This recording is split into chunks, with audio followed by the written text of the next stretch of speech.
Pembina Tari Sanggar Wahyu Semarasanti Kadek Sefian Artawan menjelaskan, tarian yang mengiringi tabu angklung tersebut adalah tari penyambutan, tari sekar jagat, tari kebiar duduk, dan tari Turunajaya. Penabuh terdiri atas 27 orang dan 5 penari yang menampilkan tari kebiar duduk yang diciptakan I Ketut Mario, seniman dari Tabanan pada tahun 1925. Tari kebiar duduk biasa disebut juga dengan tari kebiar terompong jika dimainkan memakai instrumen terompong. Tari ini disebut kebiar duduk karena sebagian besar gerakan tariannya dilakukan dalam posisi duduk dengan kedua kaki menyilang atau bersilah. Artawan berharap agar para seniman juga melestarikan musik angklung sehingga keberadaannya tidak tenggelam dengan banyaknya gong kebiar.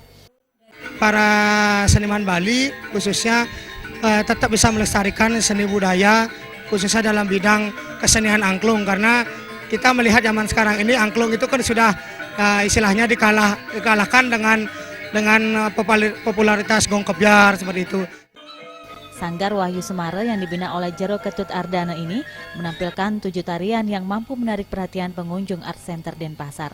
Rati Anggoro dan Gung Krisna, Bali TV.